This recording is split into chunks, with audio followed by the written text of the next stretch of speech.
Olá pessoal, tudo bem com vocês? Bem, no vídeo de hoje nós vamos meditar de uma das várias vezes em que o apóstolo Paulo evangelizou de Cristo, só que desta vez foi na prisão. Não é interessante? Se você não sabe quem é o apóstolo Paulo e da sua história, vai estar passando aí nos cards agora um vídeo que eu fiz na terça-feira passada, se referindo ao apóstolo Paulo e sua experiência se encontrando com Deus. Mas se você já assistiu o vídeo e já conhece a história de Paulo, continua aí que nós vamos falar um pouco mais sobre essa experiência que ele teve com seu amigo Silas na prisão. Então, eu sou Gabriel Souza e você está no canal Cristão Interativo.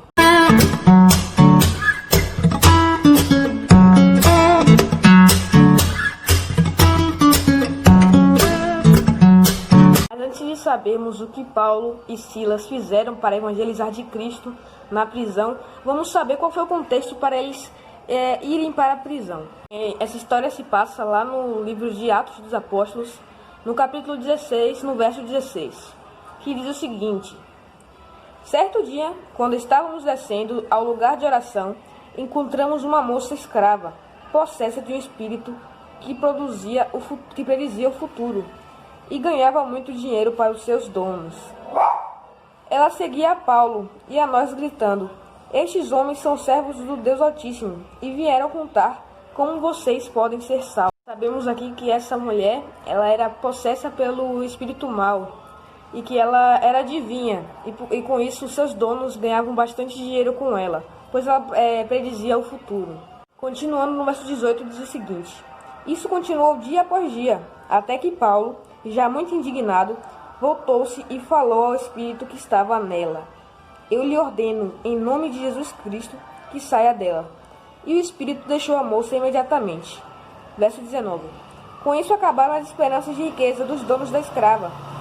Eles então agarraram Paulo e Silas e os arrastaram à presença das autoridades, na praça do mercado. Então, Paulo, em nome de Jesus, ele libertou aquela escrava dos laços do demônio. E então, como ela não estava mais endemoniada, ela não poderia mais predizer o futuro. E então seus donos, como ganhavam bastante dinheiro com ela, pois ela adivinhava o que ia acontecer, fazia adivinhações entre o povo, eles ficaram muito indignados com Paulo e ficaram com muita raiva que os levaram até a presença das autoridades daquela cidade. O verso 20 vai falando que eles conversam com os magistrados, as autoridades da cidade, dizendo que Paulo e Silas não estavam colaborando com as leis romanas do que condizia com as leis romanas. E no verso 22 diz o seguinte: logo formou-se uma revolta popular contra Paulo e Silas, e os juízes ordenaram que tirassem a roupa deles e os açoitassem. Depois de serem severamente açoitados, foram jogados no cárcere, e o carcereiro recebeu instruções para vigiá-los com cuidado, e por isso o pôs no cárcere interno, com os pés presos no tronco. E então, aqui no verso 25, vem falando quando eles chegam na prisão. E o que acontece? Verso 25. Por volta da meia-noite, enquanto Paulo e Silas estavam orando e cantando hinos ao Senhor, os outros presos ouviam. Paulo e Silas, eles estavam presos. Tinham qualquer coisa para blasfemar contra Deus, pois Deus supostamente não havia ajudado eles. Olha só o que eles fizeram, né? Cantaram a Deus e louvaram o nome de Deus, mesmo estando na prisão. Isso é muito importante nessa história. E continua aqui no verso 26. De repente, houve um terremoto tão violento que os alicerces da prisão foram sacudidos. Todas as portas se abriram e as correntes de todos os presos se soltaram. Ou seja, do cântico que ele fez, Deus ouviu o cântico deles, a adoração deles, e fez estremecer a prisão. Os alicerces da prisão foram todos derribados. E aí eles ficaram todos soltos. E então o carcereiro, ele fica assustado e com medo, pois a lei romana era certa: se deixasse um prisioneiro que era inimigo da lei romana fugir, a condenação era a morte. Então ele fica com bastante medo. E aqui no verso 27 fala assim: o carcereiro acordou e, ao ver as portas abertas, julgou que os presos haviam fugido e por isso puxou a espada para matar-se. Porque para ele daria no mesmo se ele se matasse ali e fosse morto na frente de todos como uma humilhação. E então ele preferiu se matar. Só que aí entra Paulo no verso 28. E Paulo diz o seguinte: não faça isso, todos nós estamos aqui. E o carcereiro, tremendo de medo, diz, pediu uma luz para correr para dentro do cárcere e prostrou-se diante de Paulo e Silas.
Obrigado, meu Deus.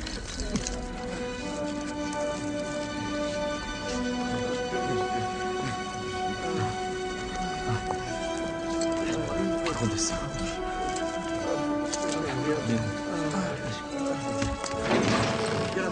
Todos vocês, por aqui. Por aqui. Venham. Vamos. Depressa. Todo mundo. Depressa. Depressa.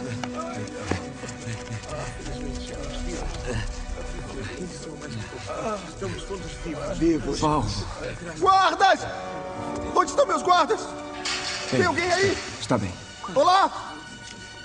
Olá! Olá! Fugiram. Todos fugiram. Eu estou acabado. Sou um homem morto. Quartos! Quartos! Pare! Não faças.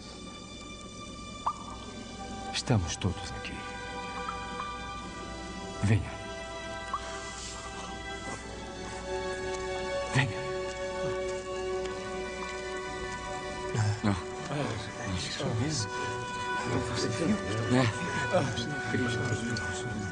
Estamos vivos.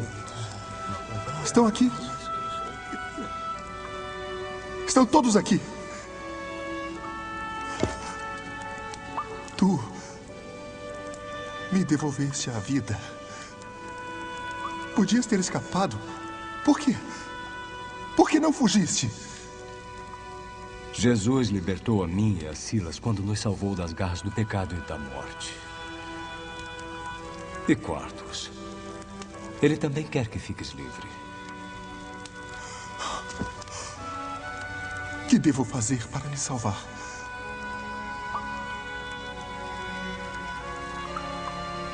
Crê no Senhor Jesus Cristo e serás salvo, tu e tua casa.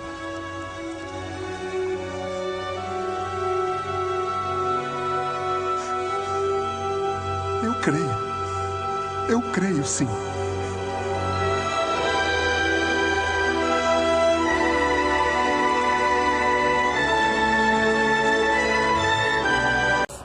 E depois levou-os para fora e suplicou: Senhores, o que devo fazer para ser salvo? E então Paulo vai falando sobre os mandamentos de Deus, a história de Jesus, e por fim o carcereiro e sua família são convertidos e batizados. E o que podemos tirar de reflexão dessa história é que mesmo nos momentos mais difíceis da nossa vida não devemos nos voltar contra Deus. Nós já sabemos disso, mas também sabemos que logo agora no fim dos tempos, nós seremos perseguidos, seremos maltratados por seguir a Cristo. E então devemos estar com nossa fé bem firmada aos pés dele, para que quando chegue esse momento, nós cantemos e adoremos a Deus com alegria, pois não vai ser fácil daqui para frente.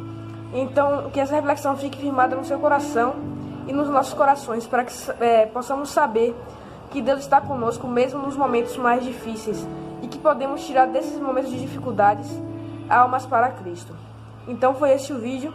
Não se esqueça que Jesus é o mesmo ontem, hoje e eternamente.